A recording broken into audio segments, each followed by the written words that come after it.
So y'all,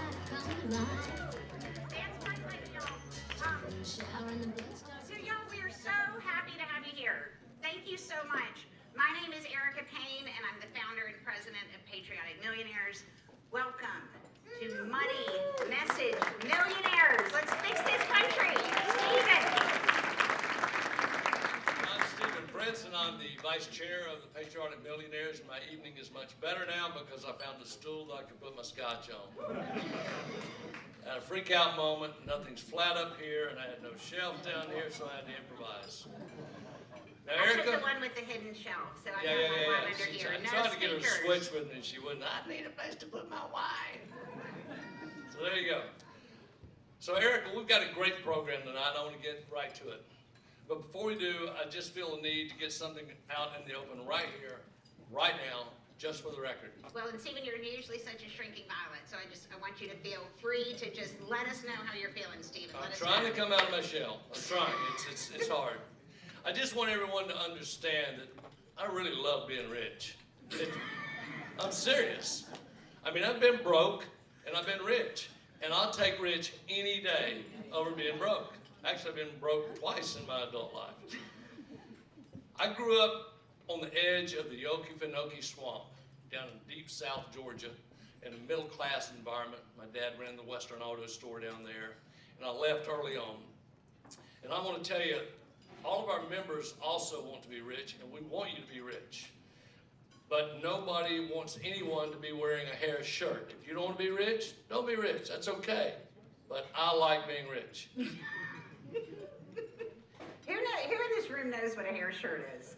Anyway, I debated that with her because, I mean, that's really, that's like a 15th century thing where you had to wear a hair shirt, and I don't know if many people knew what a hair shirt was, but you convinced me it was a thing to say. Yeah, well, I worry progressives sometimes are so earnest. I don't think anybody laughed. Feel like, let's have some fun, right? But Erica, the thing about being rich in the United States today is it's not the kind of rich that I want to have. I want a country where everybody gets to participate in the success and the prosperity of the country. It's not right that just a small percentage of us have the opportunity to enjoy the pleasures of living in the United States, a very wealthy country. So it's on you, I think. And why don't you, Stephen? Well, here's the thing. We're kind of off script because I started ad-libbing. Now I've gotten myself confused. So we're backward, like nobody wants to wear a hair shirt. Okay, raise your hand if you want to wear a hair shirt. We'll get therapy for you. But Stephen, what I hear you saying is that you want to live in a rich, stable, and free country. And that's not where you're living. Yeah, that's right. I mean, for look, and I shouldn't even say this. This is one of my favorite lines, and that is in 1973, where we are today is when this all began. We began this process of piling all the money into the wealthy people's pockets, and it's gotten way out of control. Way out of control, and I think it sucks. I really do. And the reason is, it's really very simple. The whole thing comes down to taxes. The tax laws are written incredibly preferably for the wealthy people, and the worse it gets, the worse it gets. It feeds on itself. So because of that, as we stand here tonight in this beautiful country that I love so much, the country that provided me with the environment where I could become rich in the first place is being run into the ground by a group of emotionally stunted techno-freak oligarch wannabes and a megalomaniac with a massive God complex. That's You know who that is. All right. And this is bullshit, people. We can't continue to do this. And we've got to change it. For God's sake, billionaires are taking joyrides out into space, and the people who work for them are sleeping in their cars. It's just not right. We can't continue this way. And you know what's really also really pisses me off is the fact that those poor people that are out sleeping in their cars, they're paying a tax rate twice as much as I pay. It's taxes. It's money and it's taxes. So where are we today after all of these years of no taxes? 86% of people in the country are worried about the price of food. Half of our people can't cover $1,000 in an emergency. 1 out of every 8 people is on food stamps. That was a startling thing we learned last week. Right, and 70% of them work full time. One study that showed, the Rand Corporation did a study that showed that $80 trillion was transferred from the bottom 90% of the country to the top 1% of the country since 1975. The biggest problem we've got in this country is not, shockingly, transgender athletes. It is money. It is money, money, money, money, money, money, money. What's the problem again? Money. What? Money. That's exactly right. And that is the problem that we have been working to solve since the Patriotic Millionaires first came together in 2010 to protest President Obama extending a bunch of tax cuts for incomes over $1 million. Stephen, I'm happy to report today that we have in fact solved the problem. Well, let's hope so. We're moving in that direction, I hope. I mean, and think about $80 trillion. $80 trillion being taken out of the pockets of everyone else, and the vast majority of it winding up in 1% of our whole society. Just take a big old bag of cash and take it from everybody, this big massive group of people in America, and move it over to these rich people that are already rich. They don't need that money. It's not right for them to have that. And we got to fix it. So no wonder everybody's pissed off. They should be. Look around the people. Our economy does not exist in nature. It's not a natural construct. It was not developed in a petri dish. We built it. Mankind built it. Our Congress built it. And it's just the thing that's so funny to me is that for some reason a salary is different than capital gains. You know why capital gains is different? Because they wanted it to be. It's not an accident. And both parties, and I would contend both parties, not just the Republicans and not just the Democrats, both are responsible for putting us where we are today. And we've got to figure out a way to change it. Either the Republicans nor the Democrats will acknowledge the real problem, taxes. You cannot have a democracy without taxation, serious, effective, significant taxation. And that's why right now in America we are standing on the precipice, and I really believe this to be the case. Because we can't or will not tax rich people like me the way we should. America, for God's sake, will you tax me? Tax the rich. So today we are going to tell you about the money agenda, the bold, surprisingly simple vision for an economy for the 21st century that recognizes the indisputable causal relationship between taxation and democracy. The money agenda can fix what is wrong with this country. Abundance cannot. Let's be clear, this is not abundance. This is about something real, something tangible for working people, and we are thrilled to have Vanessa Williamson, a senior fellow in governance study at Brookings and a senior fellow at the Urban Brookings Tax Policy Center. She just published a must-read book. Heather Cox Richardson called it essential reading. It's called The Price of Democracy, and it is the result of decades of research into the interconnectedness of democracy and taxation. Vanessa, come on up.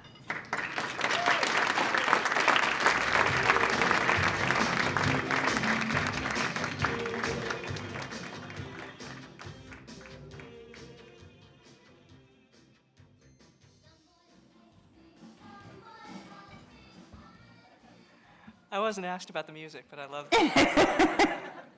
All right, I want to tell you guys a story. It was a cold winter evening in 1773 in Boston when dozens of mechanics and artisans met on a pier called Griffin's Wharf.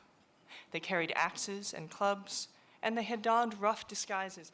Some were dressed as Mohawk Indians, some wore women's gowns.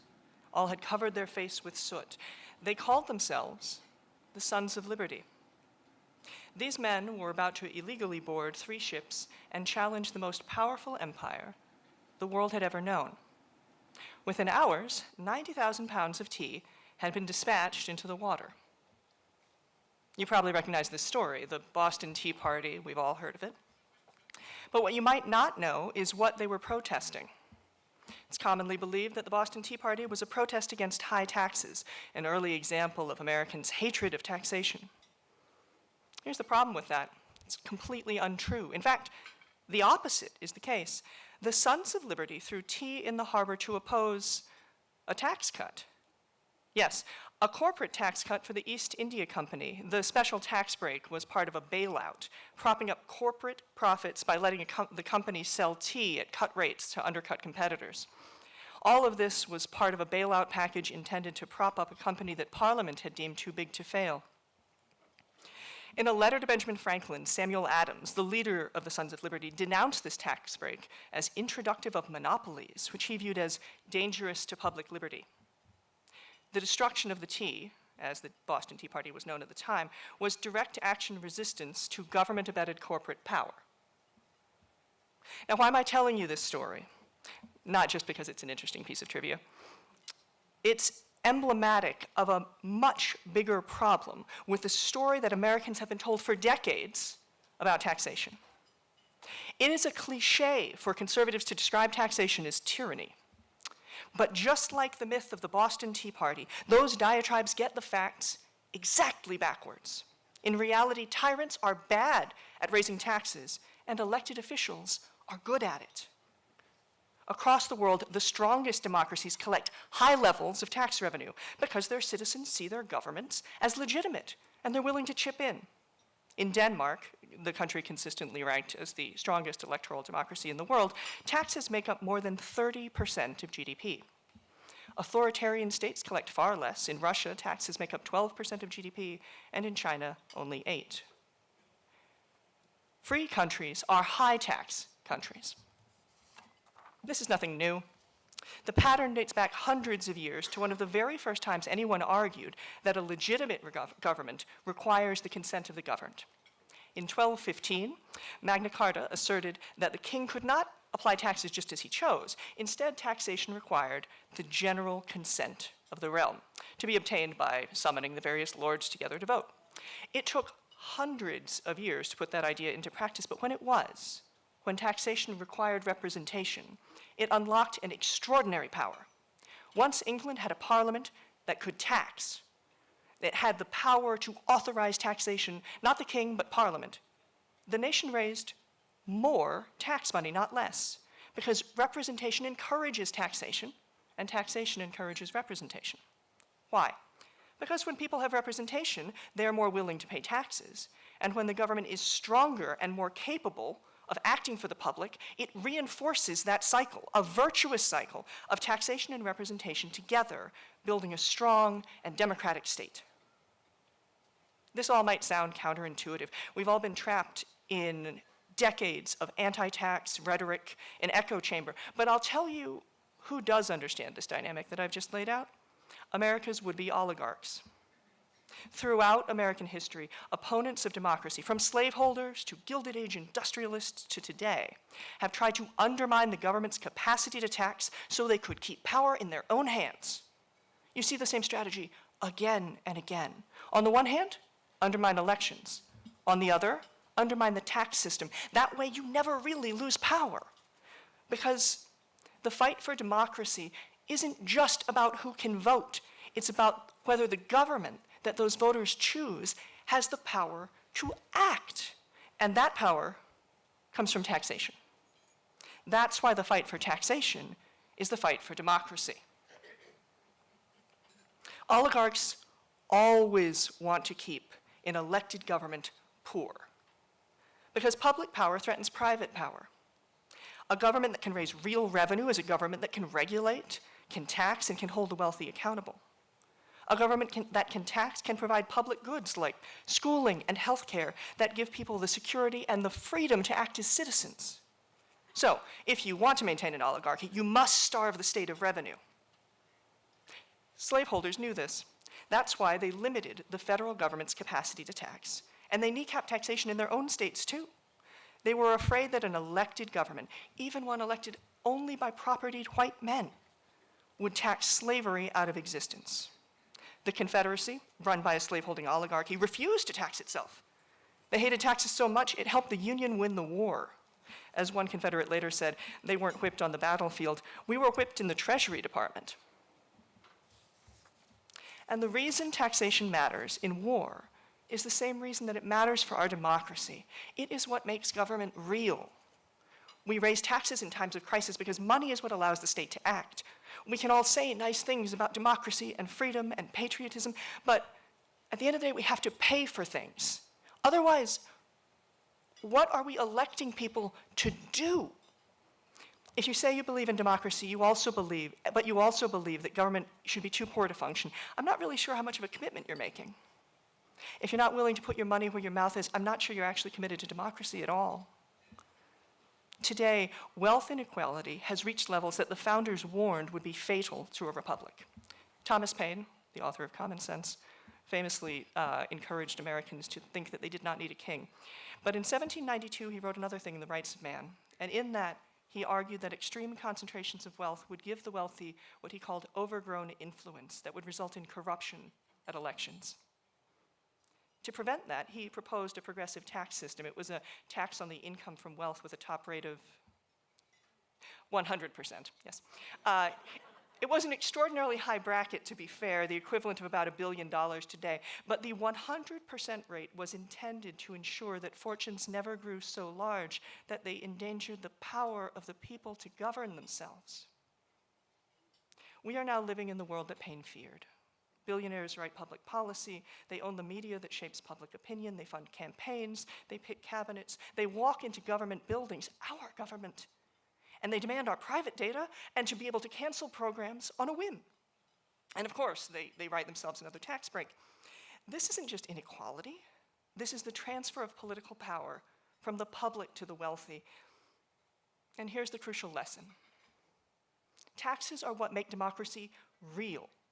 If we do not rebuild our tax administration, especially the IRS, which has been gutted, we will not be able to govern. Even if our democracy survives the attack on our elections, it will fail in practice if the government cannot afford to act. Democracy is not just the right to vote. It is the ability of the public to exercise power through the state.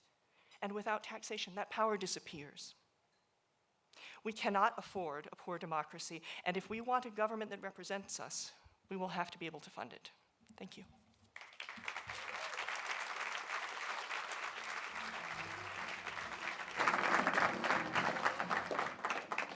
So taxation and democracy, peas and carrots, Abbott and Costello, love and marriage. You can't have one without the other. We'll just flip back up the tax rate. This is what you want to know what happened to your country? That's what happened to your country. You want to know why democracy is under threat? Because that's been the tax rates for the last several decades. So now that Vanessa has proven at last this fundamental forever death us do part connection between taxation and democracy, we can actually start managing that relationship effectively. It's like couples therapy, so we don't end up like Bennifer, for God's sakes. So this brings us to the first principle of the money agenda, equality. In a country founded on the principle of equality, patriotic millionaires demand an economy that treats all money equally, no matter how you make it. Whether you work a job, make investments, or inherit it, treat all money equally in the tax code. I want to call up to the front Representative Delia Ramirez, who represents Illinois' 3rd Congressional District, and Morris Pearl, Chair of Patriotic Millionaires.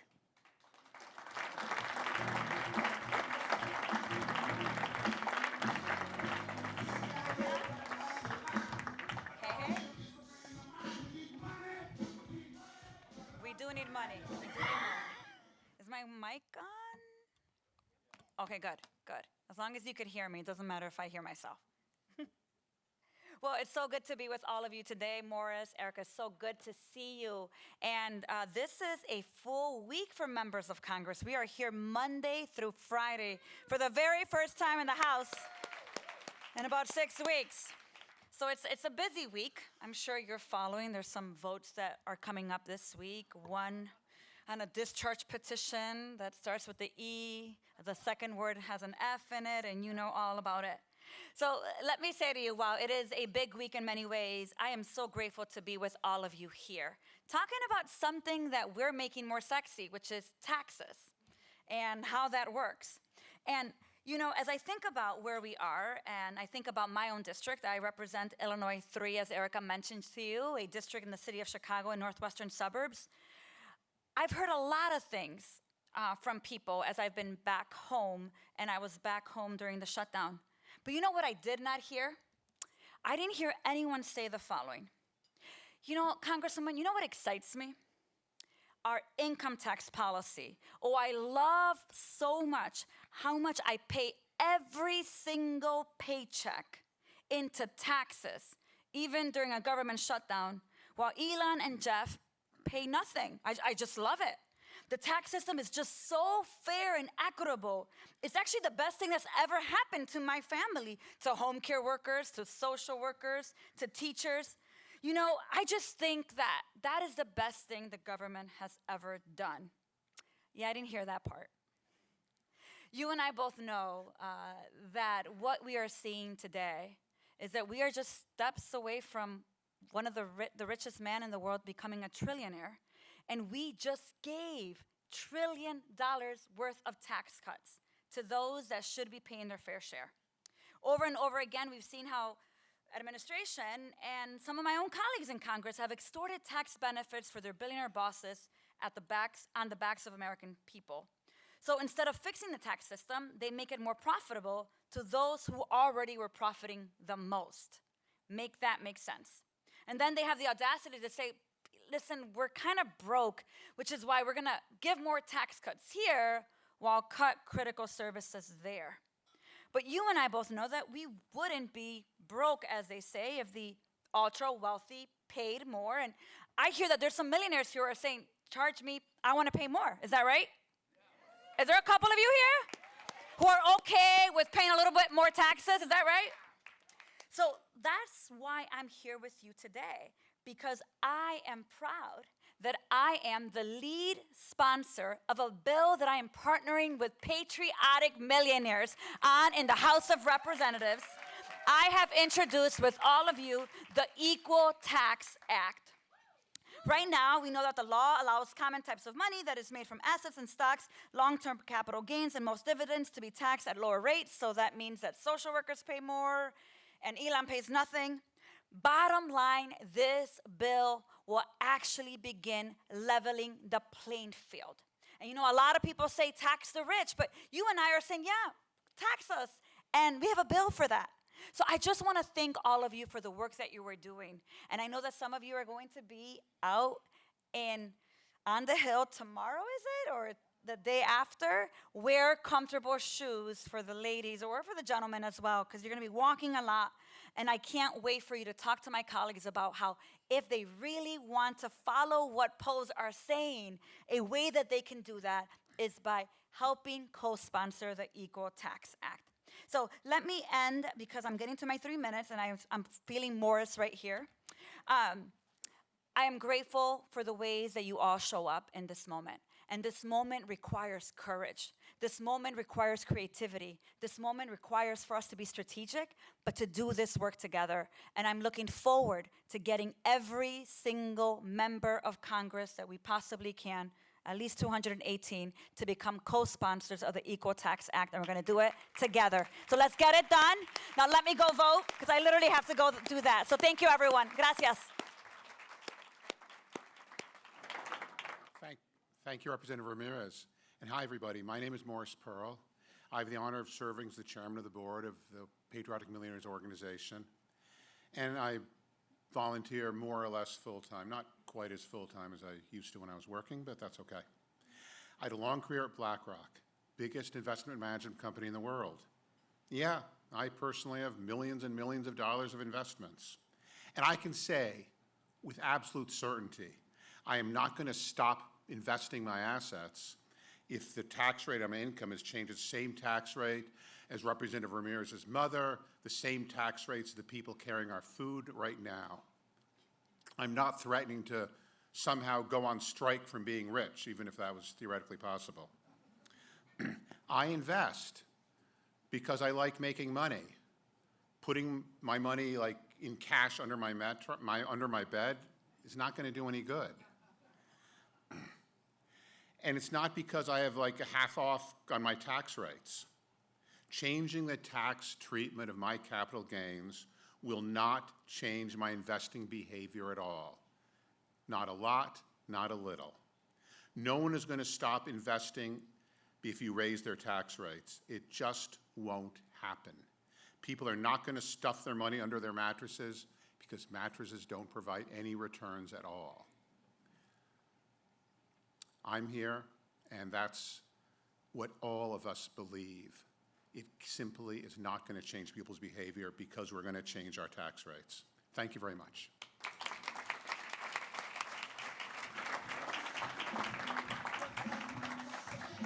So the first principle of the money agenda, equal money, equal tax. Thank you, Morris. Now we're going to move on to the second principle. This one is really important. And it's becoming more and more important every day as AI changes the labor market.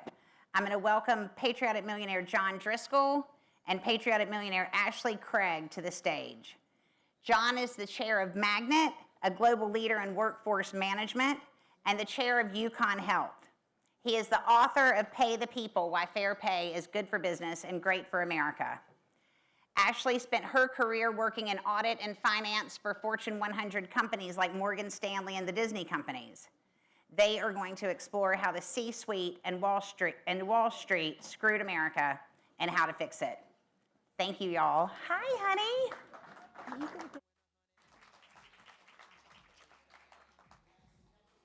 I am so excited to solve the problem of affordability that so many Democrats are spending millions of dollars to try to figure out. We just need to pay the people. We just need to pay the people. I'm a very proud member of the Patriotic Millionaires. Like all of you, I hope, I was horrified over the last few weeks to watch a overweight billionaire president hold back food benefits for poor children so that he could reduce the health care of millions of Americans to give a tax break to his millionaire and billionaire buddies. Awful. Completely agree. But if there's one silver lining from last week, and it's a stretch to say that there's maybe a silver lining, but if there's one, it's that a lot of people are now more aware of the role that these very large and very profitable corporations play in contributing to the misery of the working people. I, for one, did not realize that 1 out of 8 Americans relied on SNAP benefits to buy food. And 70% of those people work full-time. I was absolutely horrified to learn about that. You know, Ashley, we increasingly live in two Americas, a C-suite America and a SNAP suite. The wealthy and the well-to-do continue to thrive, and the too many working people just struggle to survive. Let's just maybe take a look at some of the really, the really challenged corporations that are making actually hundreds of billions of dollars that rely on their workers to rely on you, the taxpayer, to subsidize less than living wages through food stamps, housing assistance, Section 8, Medicaid, healthcare. I mean, these are some of the most profitable and innovative companies in the world, and they're being subsidized by you. Just to make it very, very clear, let's maybe pick off Amazon. Let's look at Amazon. Amazon's revenues, massively successful company, one of the most successful in the world. $638 billion in revenues, highly profitable. $69 billion in operating income, with over 1 million employees in the United States. Jeff Bezos, we'll get back to him. Net worth, over $250 billion. And his wedding costs, a modest $50 million. Let's think now, one of the largest employers in America, how much is he paying those workers? Maybe we could shift to the slide. So this is a delivery station warehouse assistant. It's a common job at Amazon. It pays $18.50 an hour in North Carolina. That's a typical job. Unfortunately, according to the MIT cost of living calculator, the actual cost of living in North Carolina for a single adult, allowing for $9 a day in food costs, is actually closer to $47,000 a year. So basically, he's shorting those workers by nearly $9,000 a year. Think about that. If we just decided to equalize pay, and we just assume that that variance is extrapolated from North Carolina to the rest of the country, it's a $9 billion hit to profitability. I get that. But that still would leave Amazon a healthy $52 billion in profits. Why do we allow companies like Amazon to underpay their workers? Well, we don't actually have the leaders who are willing to enforce laws that requires companies to actually pay their workers a living wage. So perhaps we should change those leaders and change those laws, Ashley.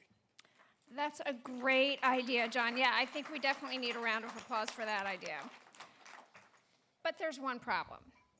Labor law has a 60-vote threshold in the Senate. I'm sure all you all know that.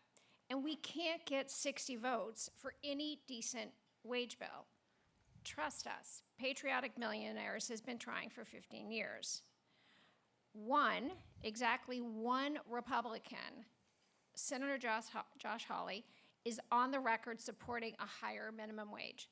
And then don't forget about Treasury Secretary Scott Bessent, who gave a flat no at his confirmation hearing when he was asked about raising the minimum wage. And you can take your mind back to 2021, when 8 Democrats voted against the COVID relief package that would have raised wages to $15.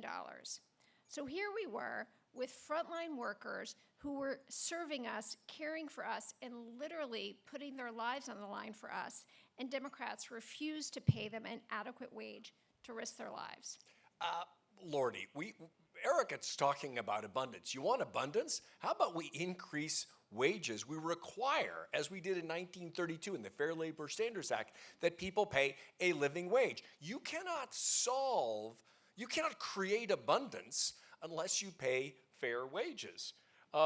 Democrats are spending a lot of time worrying about how they're going to figure out affordability.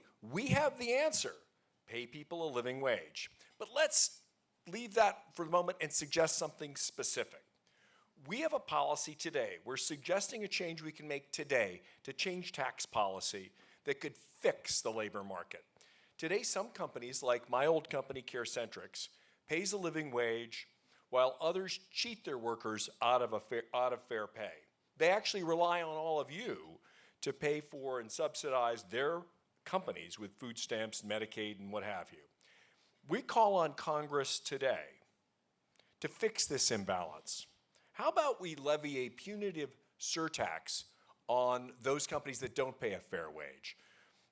Let's say we just require them to pay the difference of the current wages and a living wage. If they don't want to pay for it, we'll tax them. And we'll add one of those 10% service fees, like the ones that Congress tried to take away, but now this government wants to bring back. I think that's fair. That would cover a huge portion of the labor market. It would create a market-forcing incentive to actually pay a living wage. I mean, you can't make this stuff up. After Jeff Bezos took his brief joyride to the stars on an incredibly expensive rocket, he literally thanked his workers for paying for it. I mean, it's nuts. Ashley, take it away. It sure is, John. Both parties claim to be the party of the working class, but neither party will fix one of the biggest structural problems in our country, the $7.25 federal wage floor. So look at the floor. the floor that we are standing on right now, we all are sitting on. We all assume that's a sturdy, stable floor. But when it comes to wages, it's not a stable floor. It's too low and it's too porous. We are not paying people fair wages to work full-time. And I know, as someone who spent my career in business, that building a successful capitalist democracy without a wage that supports the cost of living is like building a house on a shaky foundation. Eventually, it's going to crumble, and we're starting to see that now. We need a wage floor that's strong enough for a person to stand on and to live on, and for us to build a working class economy on. Wall Street investors and C-suite executives have made a lot of money of human misery. People are suffering in America. Our money agenda supports companies that do the right thing and the smart thing of paying a living wage and levels the playing field by taxing the cheaters who cheat their workers every day out of a fair wage. And honestly, thinking as a businessman, if you really can't afford to pay people on wages they can live on, and you rely on the average taxpayer and government benefits to bail you out, you really can't afford that employee, and frankly, you're not a very good businessman. Agreed. Thank you so much. Thank you. So principle number 1, equal money. Equal money, equal tax. Principle number 2, if you can't afford to pay an employee something they can live on, you can't afford an employee. Let's get those wages up to something people can live on. Next, I want to call to the stage Pierre Hollis. Pierre is, come on up, Pierre, a retired lieutenant colonel. Thank you, Pierre.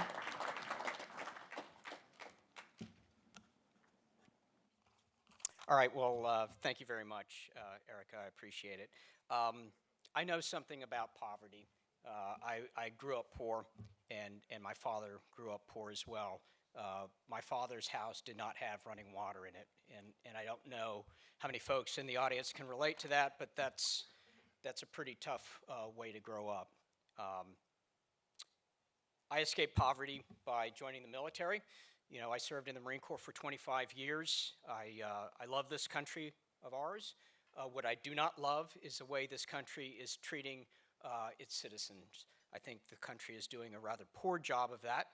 And just recently, you know, we decided as a country to start taxing people once they make $16,000 a year.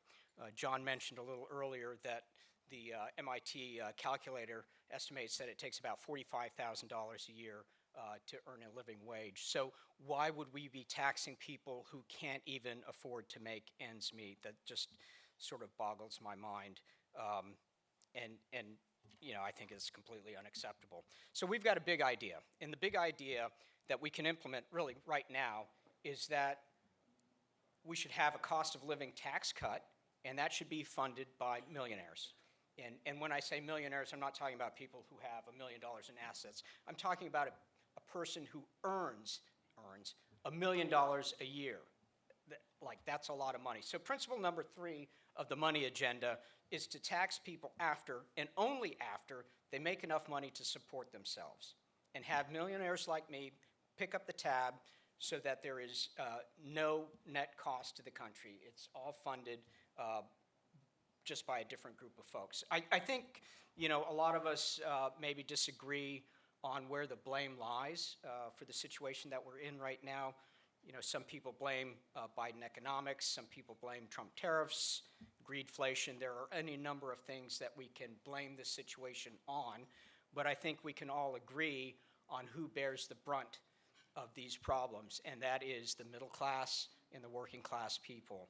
And I think we can also agree on where a solution might lie, and that would be a cost of living exemption on federal income up to the cost of living for a single adult with no children, and that would be something that everybody would realize, and the difference in the revenue would be made up by people like me who earn more than $1 million a year, and it wouldn't even kick in until I've earned that millionth dollar So $1 beyond that million, that's when the tax cut, or that's when the tax increase would kick in. You know, I know we don't agree on much these days. If you watch the news, you probably think we don't agree on anything. But I think we could at the very least agree on that.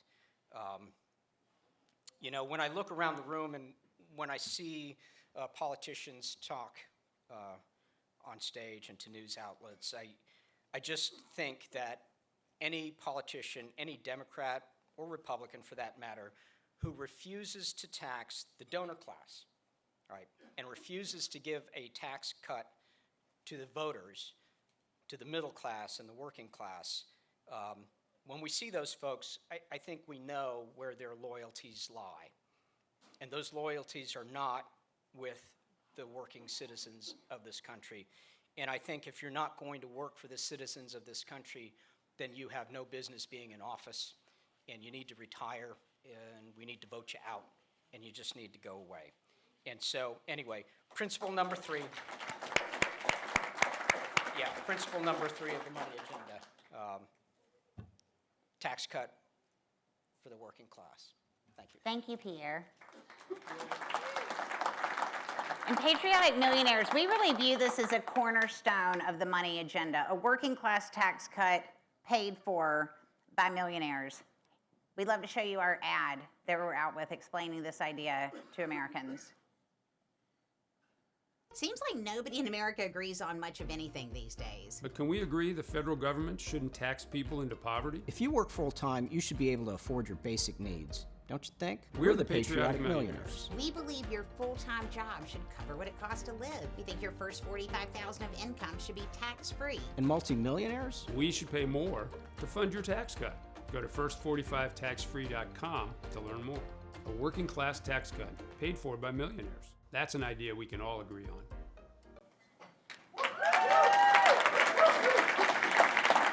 So here we are, a four-part money agenda, step 1, 2, and 3. The goal is to have these introduced by January of 2029. Number 1, equalize ordinary income and capital gains rates. Number 2, if you work full-time, you should be able to support yourself. And multinational corporations need to pay this difference. They can't have business models built on human exploitation. And number 3, create a cost of living exemption on federal taxes and shift all of that revenue to people with incomes over $1 million a year. Now, even if we do those big structural things that would bring immediate, definable relief to American families and force politicians to pick between the donor class and their constituents and their voters, we still won't have solved the biggest problem we face, which is this ungodly concentration of wealth and power in the hands of a very small number of people.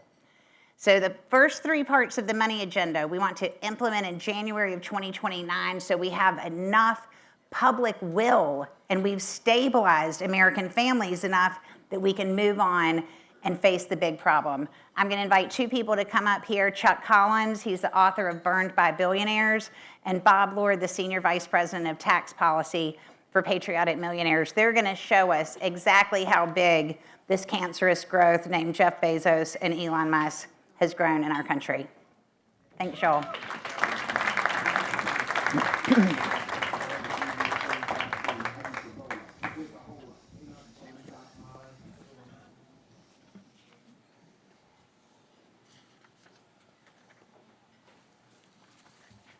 Oh, wait, I'm supposed to ask you a leading question.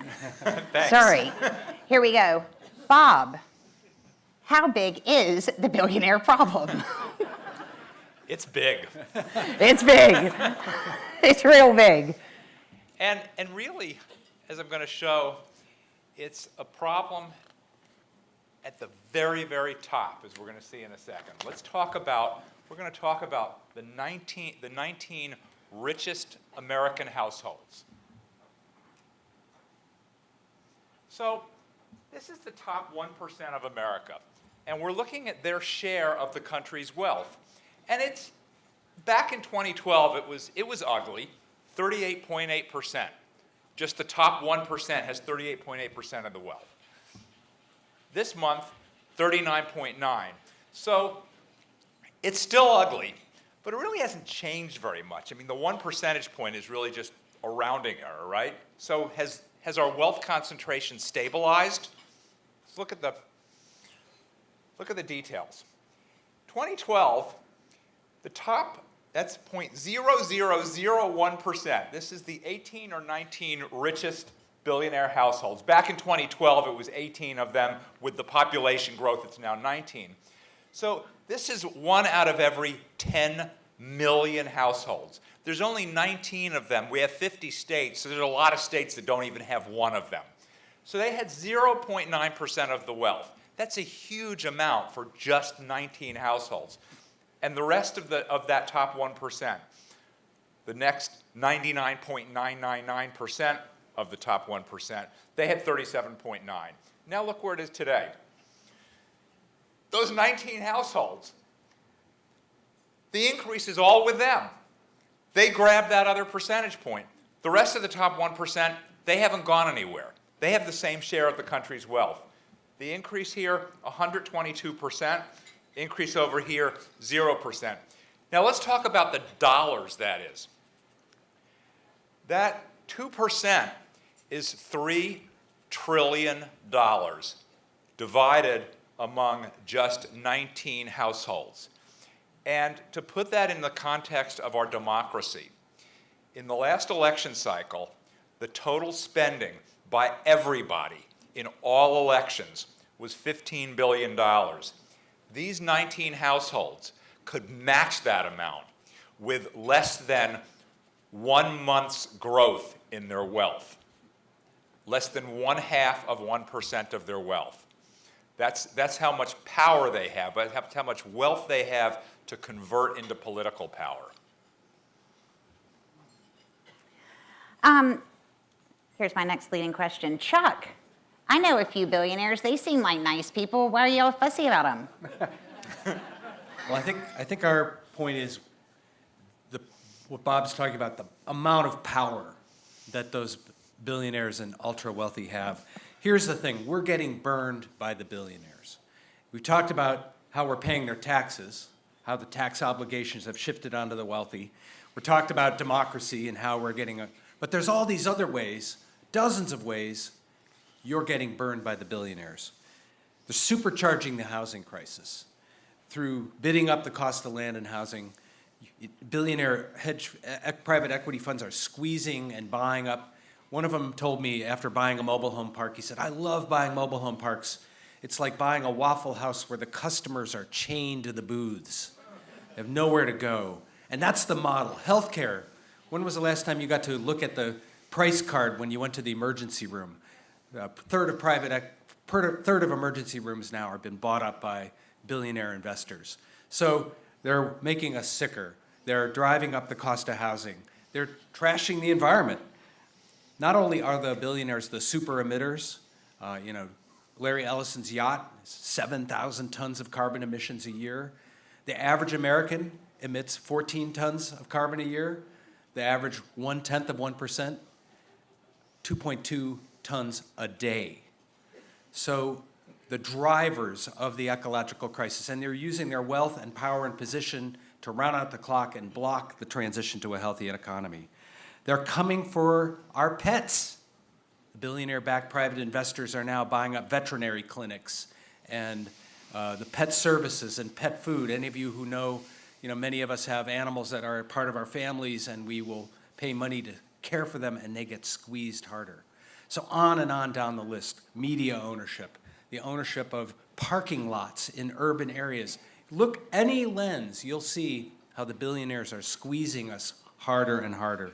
So if we want an economy that works for everybody, we need to reduce billionaire power and wealth. We need fewer billionaires and more thousandaires. Awesome. All right, you all have convinced me. Bob, what are we going to do about this? Could we go back one slide? Is that possible? No, keep going. The one where they have Chuck and me on the same page. Yeah, there. I just realized that I'm wearing the exact same outfit. I wasn't that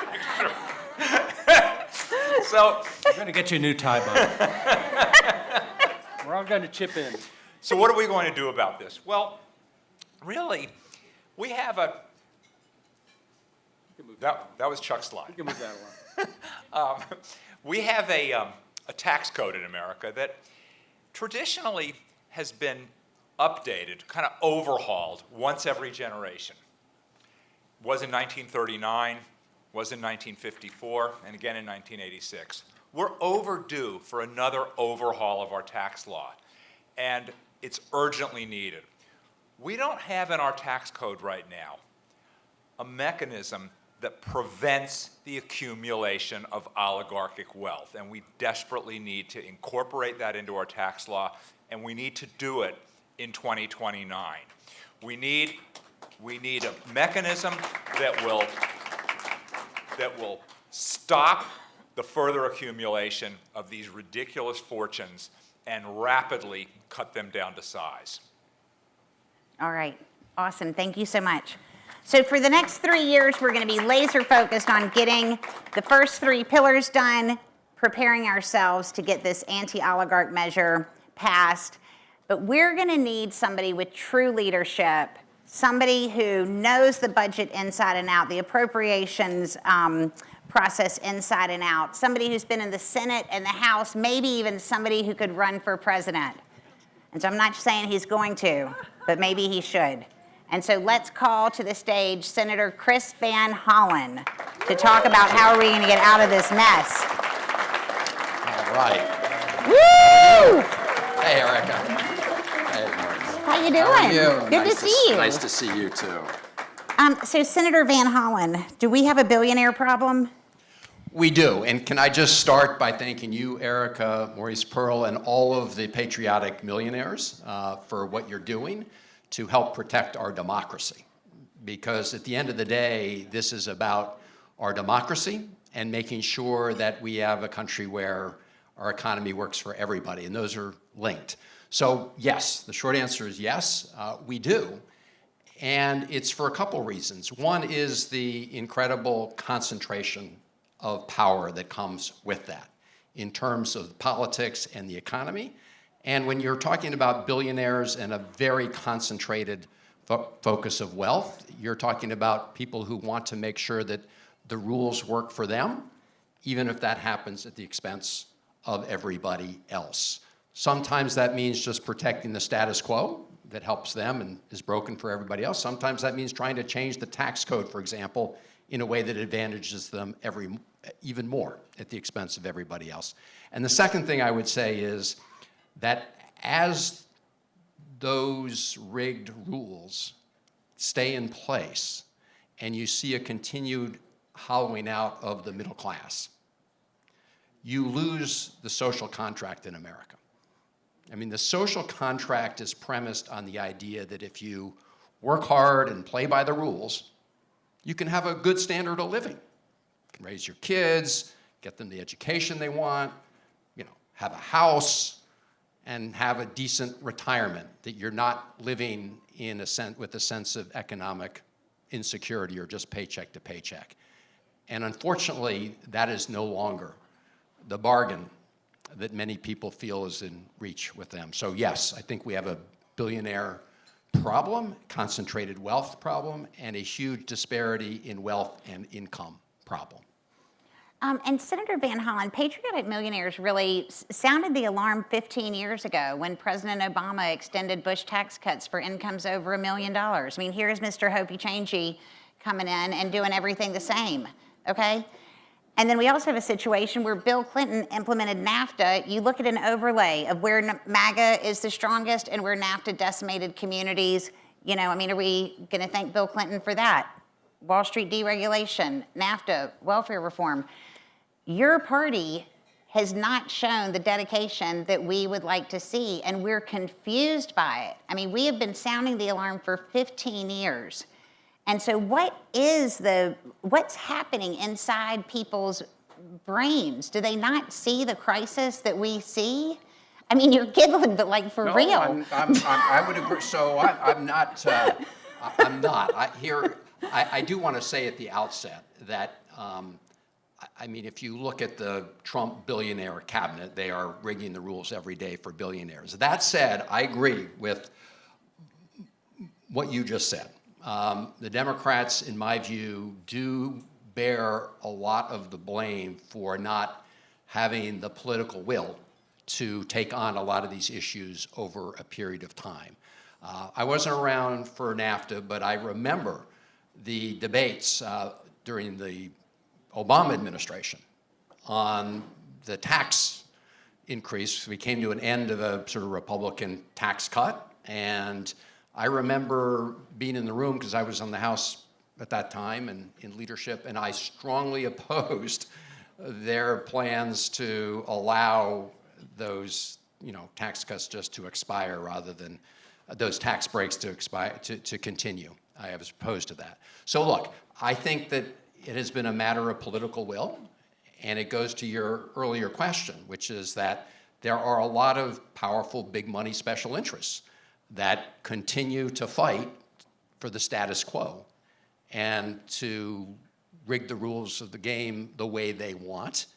And unfortunately, Democrats have not done enough to fight back against that. I'll just, very, very short story. I presented a blueprint a couple years ago to deal with the issue of stepped-up basis, because as you know, that is a huge loophole that allows for inherited wealth just to be passed on from one generation to another without taxation. And I proposed dealing with that and ending that stepped-up basis. And we started with like a $2 million exemption. We worked our way all the way up to a $100 million exemption. And I still could not get buy-in from a lot of the Democratic caucus at the time. A lot's in favor, I want to be fair. But, at the end of the day, you need the majority. And the only way we're going to get a majority in favor of taking this kind of bold action is through the democratic and political process. And, I think, one of the reasons we're seeing the Trump phenomena, to your point on NAFTA, is we are seeing more of a hollowing out of the middle class. We are seeing that economic insecurity. And we're seeing its impacts on our democracy. Because when you have an economy like that where nobody believes that their kids are going to have a better life than them, you open the door for demagogues. And you open the door for people who begin to turn us against one another based on race or religion or ethnicity. And that's what we're seeing now. So this is why I do see a direct connection between all the issues that we're talking about tonight and the health of our democracy and broader society. And Senator Van Hollen, from the perspective of Patriotic Millionaires, we have a mathematical certainty built within our economy that we are going to become more unequal more quickly over time. We are at the highest levels of inequality in human history. And historically, 100% of the time that the economic system fails people, they reject the political system that created the economy. So we are in a crisis point in America today. And we think that we were going to end up here barring people doing something different. And so how are we going to get folks to be different going into this midterm a year from now and into the presidential 3 years from now? Well, the way to do that is to take our argument to the American people. And I do believe that the American people are on our side on each of these issues, and strongly so. It's only when you get into the sort of the different caucuses and on the Hill where you get in a little bit of a bubble, and when you're in that little bit of a bubble, people hear disproportionately from the people who have disproportionate amount of power and influence and wealth.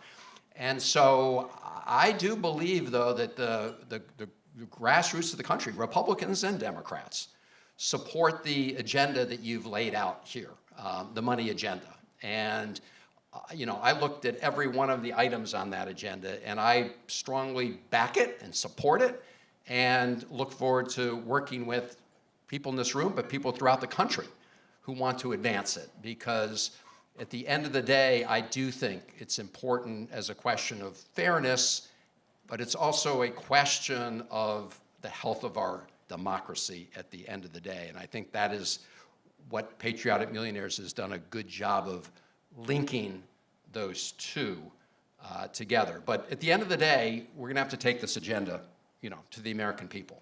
And I can very clearly lay out the argument for why this makes sense. I mean, if you go down each of your items, in my view, they all make sense, right? From dealing with a... Did y'all hear that? He said all of Yeah, them. I do. Makes I do. sense. I heard all of them. I do.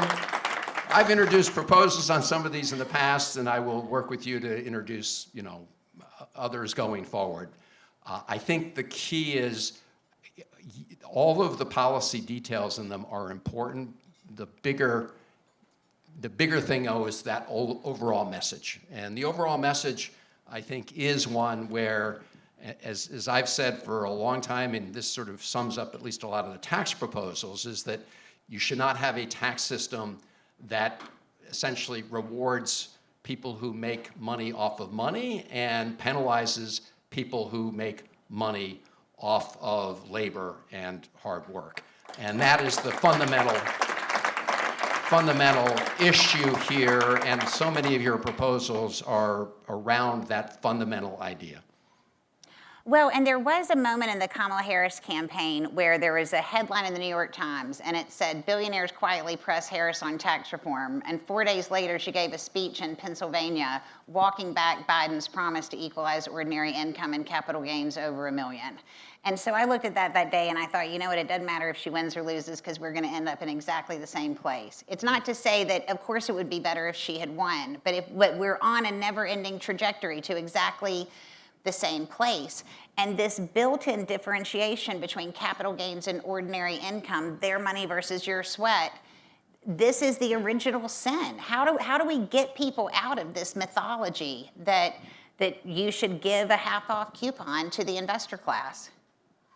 Well, I think you laid it out well, and I do think that it resonates very strongly politically if we make the case, because it does seem to make perfect sense to say that, if somebody who's making money off of money and accumulating wealth over a period of time should not have a tax advantage over somebody who's working day to day for a paycheck. I do strongly support other proposals that have introduced legislation to try to promote more employee-owned businesses, because I also think it's a good thing when an employee earns a paycheck, but also has a stake in the success of the business and enjoys the awards of that. So I've introduced legislation to do that as well.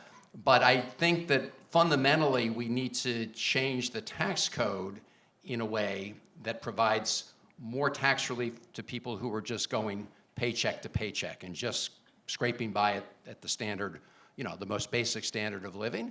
And at the same time, pay for the investments that we need to make for everybody else in America to be successful, whether it's investments in education, whether it's investments in making childcare more affordable. There are lots of investments that we need to make to realize, what we say we want to do, which is have an economy that works for everybody. But to do that, we need to make these changes. And so the federal government under Donald Trump taxes people when they make $16,000 a year. You need $45,000 to live, according to MIT. So we are taxing people into poverty. Do you think that we should start there to make a bold change and force politicians to pick between their working and middle class people and their donor class?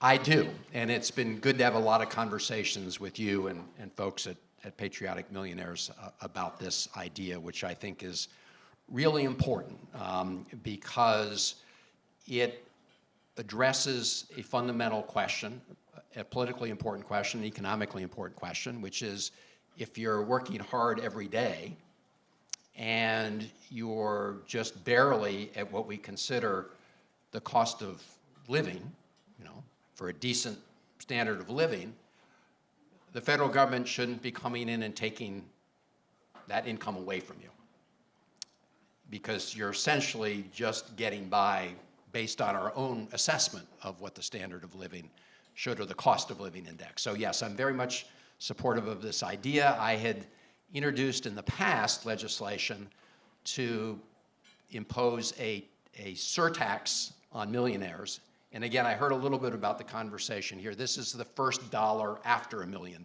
right? So it's the marginal tax. And I do believe that that is a way to help pay for the tax cuts, the cost of living tax cuts for working people who are just getting by at the cost of living. And so the beauty of that proposal is that in addition to generating more income in a fair way, it essentially provides a benefit to people who are working very hard for their paychecks day to day. And so it has both components to it, and I think that is a very important combination, and to your point, lets people know where people stand.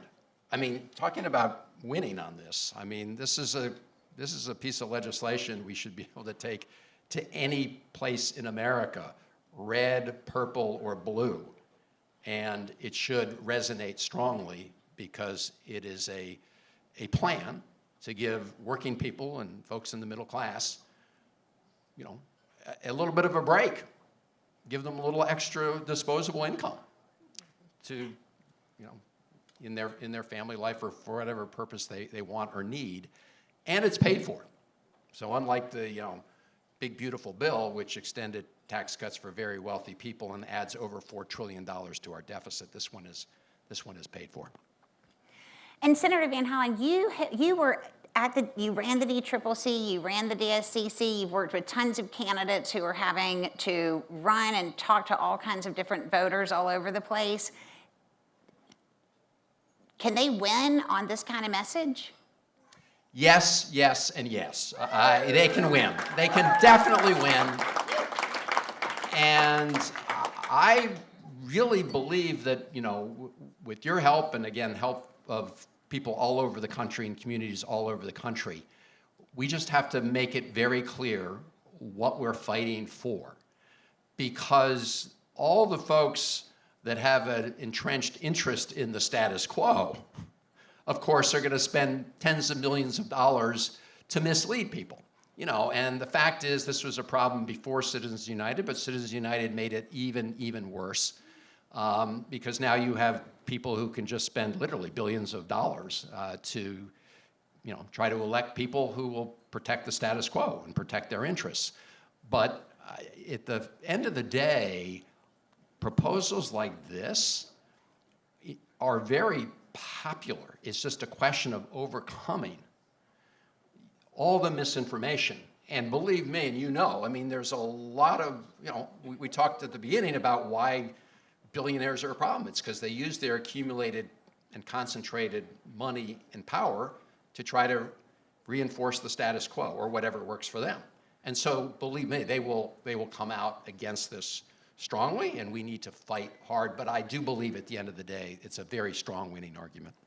And just two more questions. One is, you're looking at a room full of donors, and there are probably 100 different organizations represented in this room. What can the people here do to advance the money agenda and to grab the Democratic Party and turn them in the right direction? What can we do? So I think what you can do is, number one, use all your persuasive powers and resources to, number one, put out the arguments in favor of this agenda. Number two, support all the organizations who are doing such good work in this area, in addition to Patriotic Millionaires, who can go out and knock on doors and really, let people know directly why this is a good proposal. Because at the end of the day, this is going to require breaking through all the noise out there, and we know how hard that is these days, and to punch through with the simple messages that why this is a good bargain for the American people. And so I do think supporting that whole ecosystem can be very, very important. Then, of course, on Capitol Hill, you've got you believe me, you've got all the sort of entrenched interest and very big money interests that hire armies of lobbyists to make their case. And so all of you as sort of citizen lobbyists, we need you to be engaged as well with your members of Congress. So I would say both the inside game and the outside game is where you can be very, very helpful. But you do need both.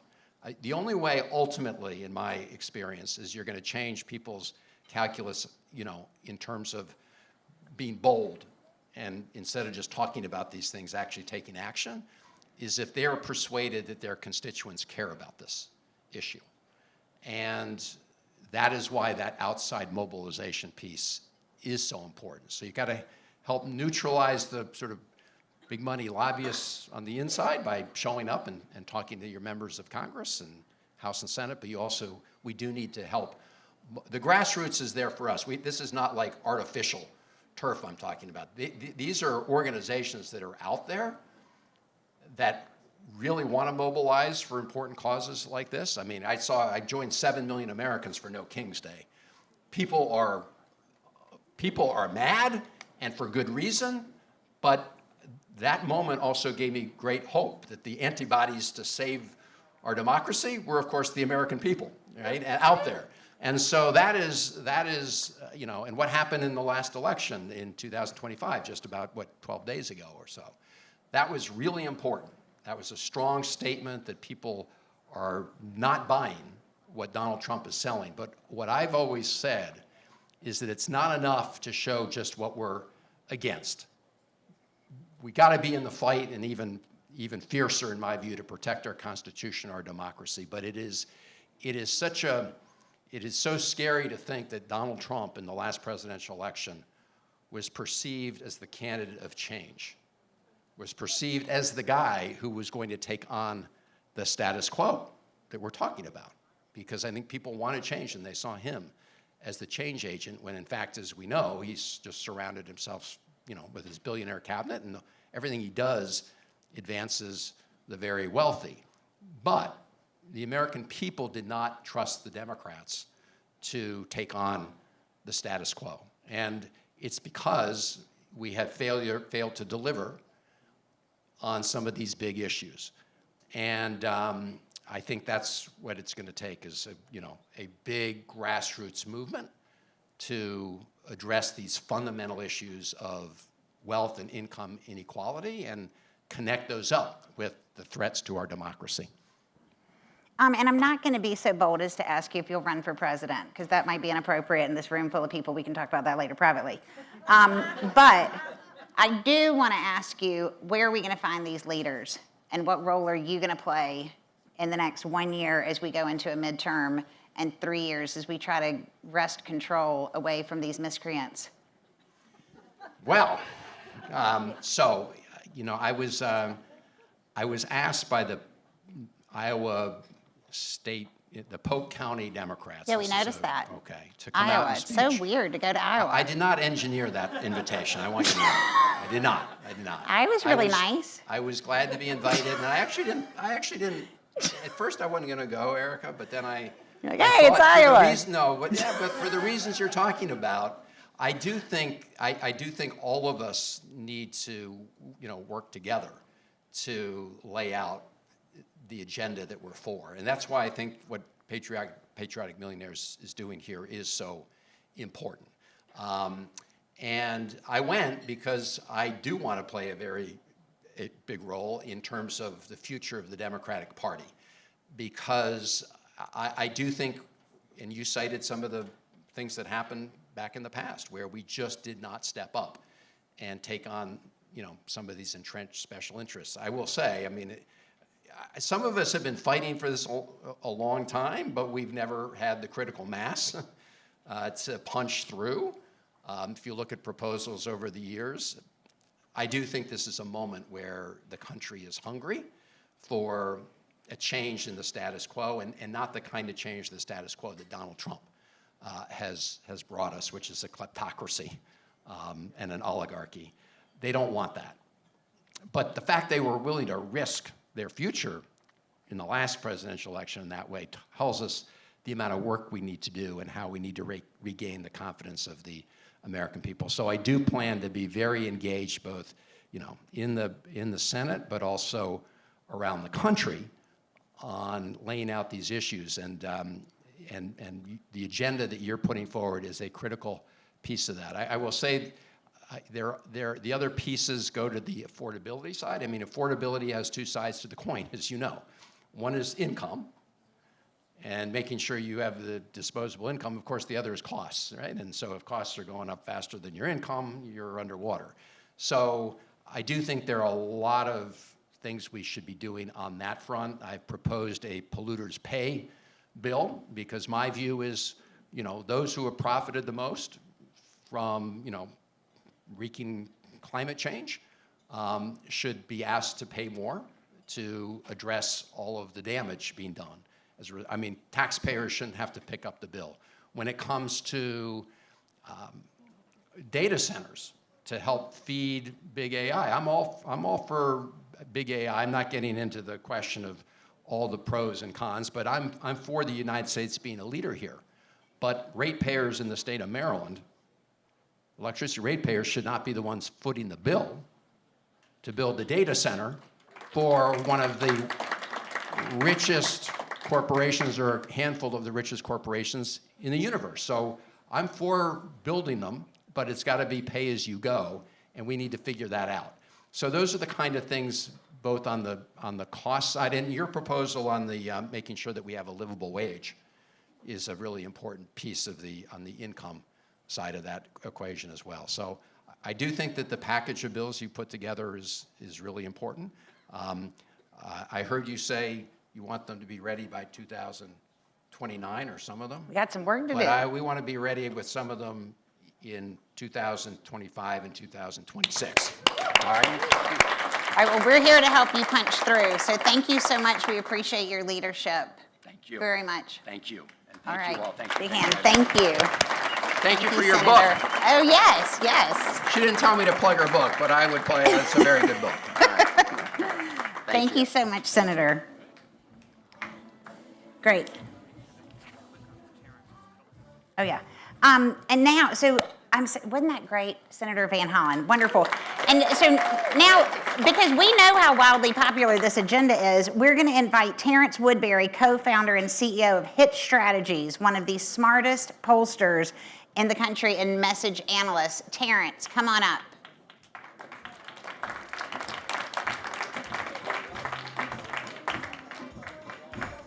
There he is. How you doing? Thank you so much. good to Good see you. you. Erica, thanks for having me. All right. Am I holding a mic or? Oh, yeah, here. Do I hold it? All right. Hello, everyone. If I have a handheld mic, I'll take it. I like to walk around, so if AV has one, I'll take one of those. My name is Terrance Woodbury. I'm the co-founder of Hit Strategies. We're a full-service public opinion research firm that works on behalf of a lot of progressive organizations. We also work with a lot of the Democratic establishment, the DNC, DSCC, DCCC, all of those four letters in Washington. And we work with a lot of diverse and dynamic candidates, including Raphael Warnock, Wes Moore here in Maryland. Close by Maryland. But most important, we work with the emerging electorate, the young people and people of color that have been determining the outcome of our elections.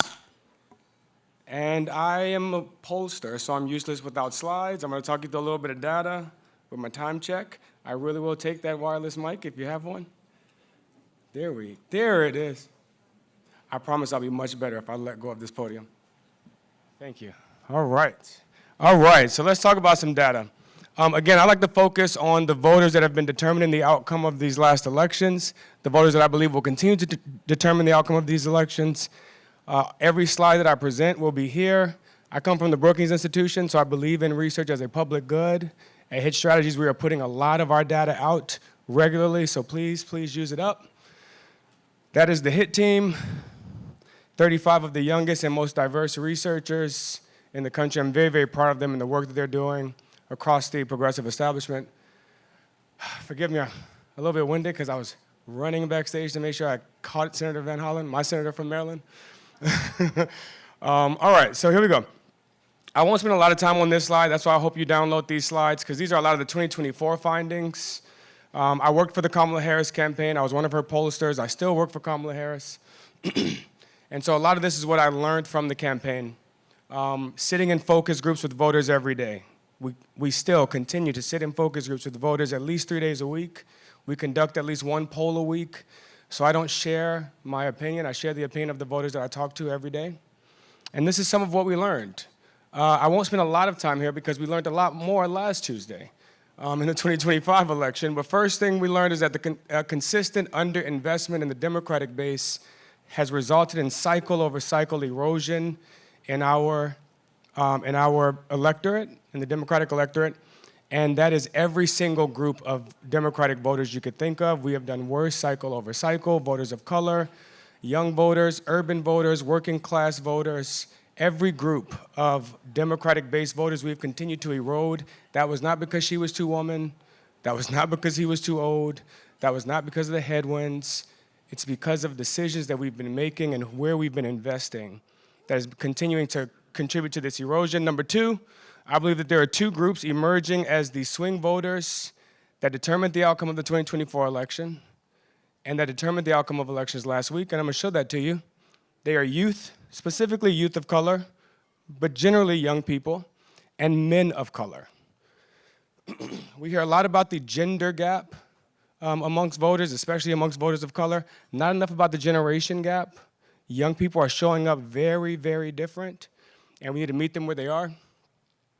Number three, Democrats are losing the culture war, and we're losing the economic wars because of the false choice. Because we keep trying to choose between, should we talk about culture issues, should we talk about economic issues, when the other side is using culture issues to define the economic reality, right? This is what we're all here for, right? Is to understand how to redirect that ire that he's pointing towards those that have less than you being the reason for your problems, and to redirect that to those that have way too damn much being the reason for your problems. Number four, we are defending the systems that they are blaming for their pain. This is very important because we're going to do it again in 2026. We're going to ask them to come out and defend all of these systems that he is burning down, all these institutions that he's burning down. Many of them don't want to defend the Department of Education. They don't want to defend institutions that have failed them continuously. Frankly, they don't want to defend democracy because it has failed them continuously. They've seen the person that gets the most votes lose. Not once, most of them twice, but we've seen it happen continuously. And so we can recruit them to fix democracy, to improve democracy, to rebuild democracy, but we cannot enlist them to fight it. And then finally, policy is not a message. Policy is not a message. Policy is not a message. Policy is not a message. Policy is very, very important in governing. It is less important in getting elected. I have encouraged the candidates that I work for to instead of communicating about your policies, use policies to communicate your values. That's what we saw Zoran doing in New York, where many of the policies that he was talking about were really just pointing to who he thought needed to be prioritized. Same thing Donald Trump did with Build the Wall. It wasn't about the damn wall, right? It's about who he thought should be here and who should not. He's just communicating values. So we have to do the same thing. Okay, can't spend a lot of time here, but this is where we begin to see the erosion in the Democratic base. What these red, orange, green, and blue bars are the support for Democratic presidential candidates, from Barack Obama in red, Hillary Clinton in orange, Joe Biden in green, and Kamala Harris in blue. Even if you can't see all these numbers from the back, you can see a very clear trend line. Across black voters, black men and black women, we've done worse in every election. Amongst API voters, API men and API women, we've done worse in every election. Amongst Latino voters, there's a little bit of a blip with Hillary Clinton, but otherwise, we've done worse with Latino men and Latino women in every single presidential election. The only group that we remain remarkably consistent with are white voters.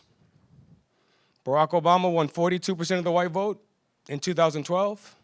Kamala Harris when he won, Kamala Harris won 42% of the white vote in 2024. when she lost.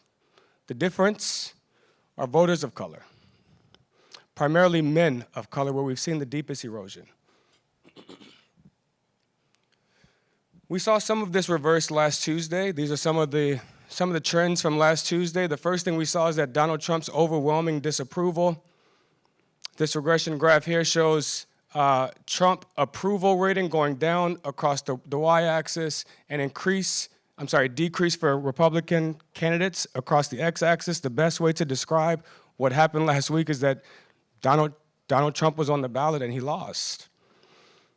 Overwhelmingly, when you look at, let's say, black voters' approval of Donald Trump went down 30%. Black voters' support for Republican candidates went down 15%. Latino voters' approval of Donald Trump went down 25%. Latino voters' support for Republican candidates went down 25%. Direct correlation. And so we have to continue to drive down his favorability. But the other thing I want to show you, and I hope you download these slides because I know some of this is small, but these are some of the shifts from the 2024 election to the 2025 election just in Virginia. Woo, let's go Virginia. For that, we thank you. For that, we thank you. But again, you start to see the shifts, the demographics where the shifts were the highest. Again, I'm only here to help us prioritize the voters that we need to win. Those voters, again, are young people, shifted 22% towards Democrats. 22% voters between the ages of 18 and 29, shifted 22% in 1 year. Older voters over the age of 60 shifted 8%. AAPI voters shifted 41%. Black voters shifted 11%. Latino voters shifted 20%. White voters shifted 6%, the only single-digit shift. The swing voters that are determining the outcome of these elections are young people and voters of color. I could show you this in every state. In every state. I could tell you, working for the Kamala Harris campaign, the overwhelming majority of resources that you all donate, that we must hold accountable, goes to general market. That means white. In every campaign, general market means white. And so despite investing the overwhelming amount of our resources, talking to white voters who are not moving towards us and are not moving away from us, we continue to erode young people and voters of color. All right, to the money. The reason we're all here. Because two things that we heard a lot of actually, can I have some water, please? Thank you so much. I appreciate you. I appreciate it. I promise I do this pretty consistently. In fact, I have to leave here and go to MSNBC and do it again, so hopefully I'm going to take you with me just in case. In case I need some water. Okay, so two of the culture issues that we heard a lot of on the Harris campaign. Post-election, we heard a part of why you lost was because you didn't respond to these two things. The first was the trans ad. She's for them and they, and he's for you. And the second was they're taking your black jobs. All those immigrants going to take your black jobs. All right, one more minute. Well, what we found in some of our polling, talking to black voters, because while many people could dismiss taking your black jobs as, some nonsensical thing that Donald Trump says, we all know he has a way of speaking to the pain and frustration of the electorate. And we know that when people are in pain, when they are frustrated, when they're angry, and they are angry, y'all, they're not just frustrated. They are mad, and they're not just mad at the right. They are mad at us too. And when they feel that pain, when they are working twice as hard and getting half as far, they need a reason why their lives still suck. They need it can't be because of me, because I'm trying so hard. Well, he comes along and he offers this reason. The reason your life sucks is because those trans folks are taking your tax dollars. If you listen to the rest of the ad, they are taking your tax dollars to pay for transition surgeries for prisoners. That's the rest of the ad. Most of us heard them, she's for them and they, and he's for you. It was a zero-sum proposition. They're taking your money and giving it to people that don't deserve it. And we found that 59% of black voters believe that sometimes the gains of the LGBTQ community come at the expense of the black community. 64% of black voters believe that sometimes the gains for the Latino community come at the expense of the black community. Those zero-sum messages are penetrating our side. Our voters are beginning to believe that zero-sum, that their lives suck because the people that have less than them still have too much. And we all know in this room that there's an easy transition here. We have to give them a reason for why their lives suck. I would argue that the only reason Democrats have given for over 10 years, we've offered one reason: Donald Trump. We're going to do it again next year. We're going to do it again in 2026. Donald Trump is the reason your life sucks. They are not buying it, right? They would tell me in focus groups all the time that racism existed before Donald Trump and sexism existed before Donald Trump and their lives sucked before Donald Trump and their hood, they were broke before Donald Trump. And so we're going to have to offer more of a reason. Everybody in this room knows, I understand my audience, but the data validates everything that you all already know, that 73% of Americans believe that greedy corporations and billionaires have rigged the system to keep themselves rich. 73% of Americans believe that in August of 2023. Before the richest man in the world went into our White House and doged the federal government, before a big ugly bill cut health care and school lunches for poor kids to give $1 trillion of tax cuts, they already believed that. We now have to make that a central part of our message to explain why their lives suck. I have one more slide because I'm over time. I really want to do that one. Please download those slides and read this one. This is very, very good because I told you policy is not a message. There's 4 parts of that message. Policy is a part of that message, but those other parts are very, very important. Why did their lives suck? Define the problem. Because of those that got way too much. What is the vision of the world if we solve that problem? And then we can introduce policies for how we achieve that. And what I learned on the Harris campaign, after we raised the name idea of Project 2025 to 100%, everybody in the country knows what it is. It means everybody in the country knows that Republicans have a plan, and they're now asking for ours. How are you going to get it done? So we have to include not just the policy, but the plan. Here's my last slide. Because this is what I think that we're all here for, right? It is to build a world that is better than the ones that we inherited. I believe that there's these 3 worlds that we are experiencing right now. The first one was the one that we lost on Election Day. That world sucked for a lot of people, for the left and the right. They didn't like it, the status quo. The second world is the one that he is forging right now. The old world does not matter. The old rules don't matter. The old Constitution he's literally said on TV, he does not know if he has to enforce the Constitution. He doesn't know if he has to adhere to Supreme Court rulings. Those institutions do not matter in the new world order that he is forging. He is world building, domestically and internationally. We will not be able to recruit them, the voters that we need, those young people who believe that all this shit sucks anyway. Those voters of color who've had a really mixed bag with many of these institutions, we're not going to be able to recruit them to get that first world back. Not to restore those norms, not to restore those institutions, but I believe we can recruit them to build the next world. And in that world, it is radically different. In that world, big money does not own our politics, public financing. The person that gets the most votes wins. Abolish the Electoral College. Supreme Court reform. Washington, D.C. gets a vote. Taxation without representation, right? I believe that this new world is going to take some radical imagination. I've asked them in focus groups, what if we could start over? What would it look like? They can't even imagine it because it has sucked for so long. But I've had the privilege to work in politics around the world, and I know we could do better than this. There are some rules that make this thing work a little bit better. And so this next world is going to take some imagination, it's going to take courage, it's going to take boldness, but it's also going to take them. So remember the voters that matter and the voters that will win the next election. Thank you all so much.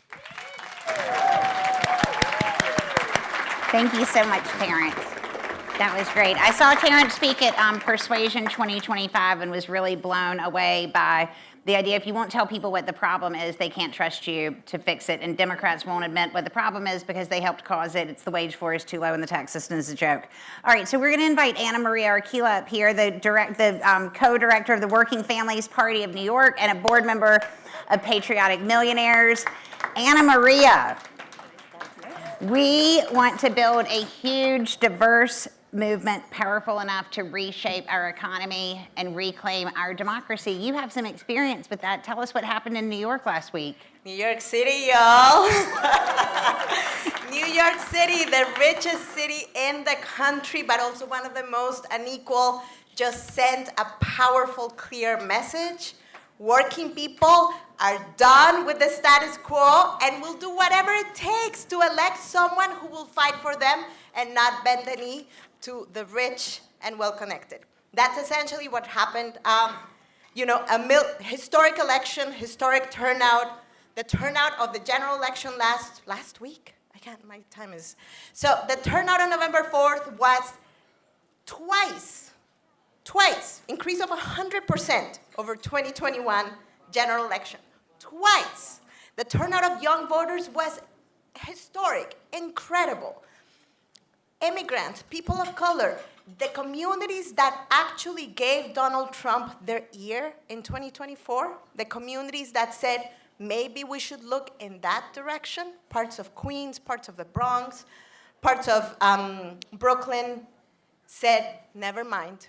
We don't need the bigotry. We don't need the scapegoating of communities of color. We don't need the hate. What we need is someone who will tell us exactly what the problem is, which is that we have allowed, that's what Zoran Mamdani said every day, we have allowed the rich to get richer while we have asked everybody else to wait and to endure.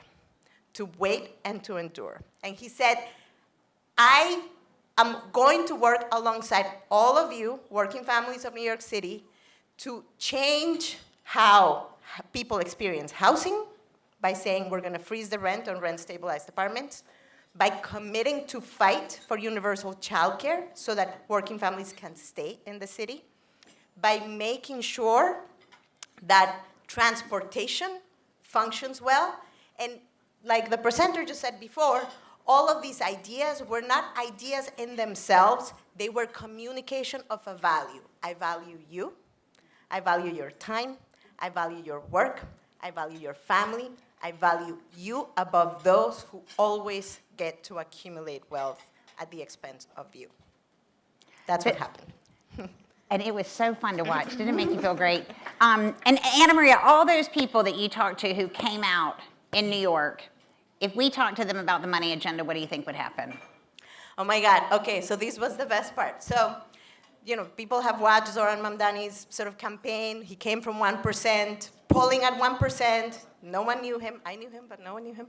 The Working Families Party endorsed him when all the rich and powerful in the Democratic Party had decided that Andrew Cuomo was going to win.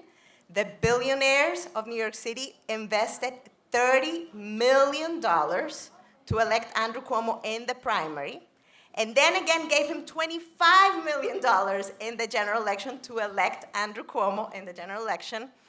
And Zoran assembled an army of volunteers. 100,000 people, regular people, went and talked to their neighbors and talked to their families, and they said, you can have housing, you can have childcare, you can have transportation, and the way that we achieve it is by taxing the rich and corporations. And then in the closing rally, this beautiful rally, 15,000 people gathered at Forest Hill Stadium, and Zoran did this incredible thing. Usually when we are asked, the Democratic Party is a big tent, everybody should just, back the Democrats, but it usually means just let's go to the center and let's kind of accept this weird invitation to just endure and wait for solutions that never come.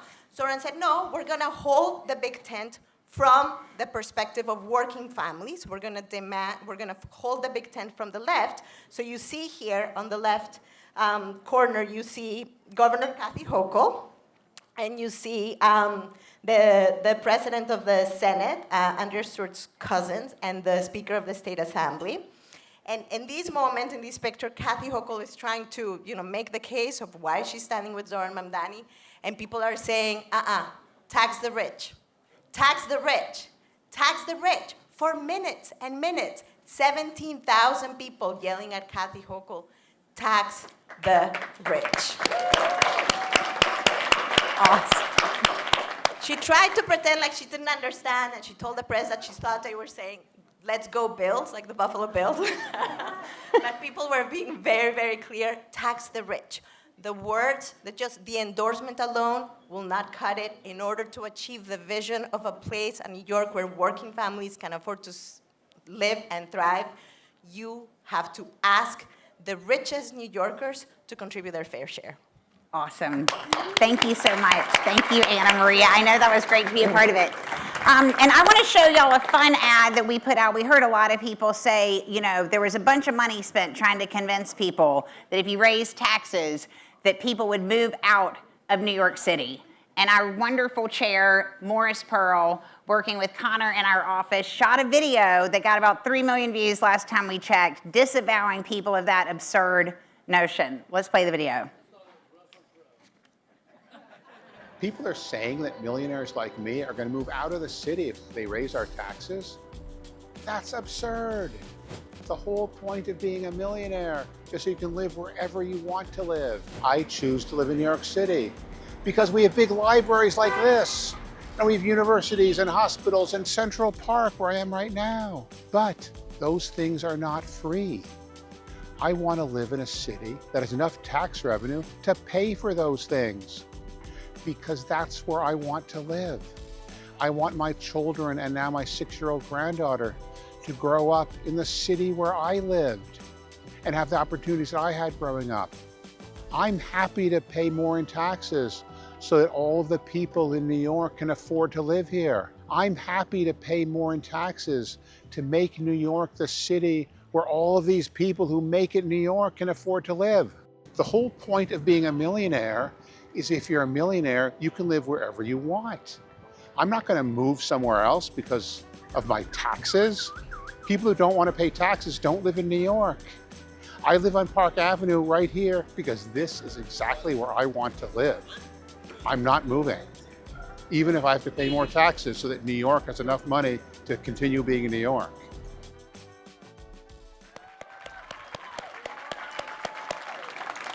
I love that. And I know we're running over, and I appreciate everyone's patience. We have spent a long time trying to figure out how to fix this economy. And we've got a bunch of miserable people who are not able to make their lives work, and they are angry, and they should be angry, and I embrace their anger. And hopefully we can ride that anger to a better future for all of us. Patriotic Millionaires have a really unique voice in this fight. As you saw, we've used it a few different times. We can say things about this that other people can't say, but we cannot achieve this on our own. We need everyone in this room to join us. So I want to tell you about the campaign that we are running for the next 3 years. Andy Burnt is one of our members. He's out of the country, wasn't able to be with us today. He was the co-president of Ogilvy in New York and the founder of Google Creative Labs. He is a marketing genius, and he is heading up our marketing committee for our organization as we embark on a 3-year effort to sell the money agenda so the money agenda becomes the defining economic vision for this next presidential candidate and this next run going into 2028. Joe Rosebars and the team at Blue State Digital have been an incredible strategic partner to us as we figure out how to do this. So it's the money agenda, that's the answer. We've got Abby speaking at the Vatican, we've got Morris testifying before the Senate, we've got Bob testifying before the Senate. We now have chapters in the UK and in Canada. We've testified in the UN, in the IMF, in the World Bank. We're going global and we are going deep local. So in North Carolina, we launched the Great Economy Project. We now have 3 staff people in North Carolina. Over the last 2 months, they have been at 20 fairs and festivals, selling the money agenda, talking to everyday people every day about money. The one thing that we need to fix in this country. Here we are, and we've got merch. Go to our merch store. But what I really want you to do now as we close up our program together, I want you to think about specific ways that you can help. The choir has to start singing from the same hymn book. We have to get focused. We have to get focused on the issue that is destroying this country, and that is the structure of the economy. We can run on it, and we can win on it, and then we can fix it. And so this is my charge to the people in this room. We brought you all here because we look at you as friends and allies, and we want you to become partners with us as we go sell this over the next 3 years. So here are some specific things that I would like for you to do. Number one, learn more about the money agenda, and if you don't agree with it, then call me and let's argue about it. We need to grapple with these ideas in a meaningful way over the next year and 3 years so that when we implement them, they are ready to go. So learn about the money agenda. Help us amplify it. Take the videos like Morris is shooting and get them out there. Talk to people. Talk to the leadership of the organizations that you're involved in and the candidates that you're talking to. Do you support the money agenda? Do you know what the money agenda is? What is your reaction to it? We need help lobbying for the money agenda. We have the Equal Tax Act. We have another piece of legislation coming out very soon. We'll have this corporate tax piece coming up. We need to talk directly to lawmakers and demand more of them than they are currently doing. We need your help in speaking to them. Elect money agenda champions. Stop backing Democrats who have no intention of taxing their donors. You have to stop supporting them. For people who are living in the political calculus, the time is over. We cannot back people anymore who refuse to tax the donor class. So this idea of the first 45 tax-free, this is literally a tax shift from working people onto the millionaire class. If a lawmaker does not support that basic shift, they have absolutely no business being in office. Stop helping them win. We have to cycle this out. Okay? What I want you to do now is think about the money agenda. And I want you to pick up your phone, and if you are interested in being involved in helping us sell the money agenda, I want you to send us an email at teammoney@patrioticmillionaires.org. And just let me know you're in. There are any number of things you can do. Number one, if you work with candidates, let us come train them. Number two, if you have staff people, let us come in and talk to them about how the tax code has rigged the economy in favor of the rich and against ordinary people.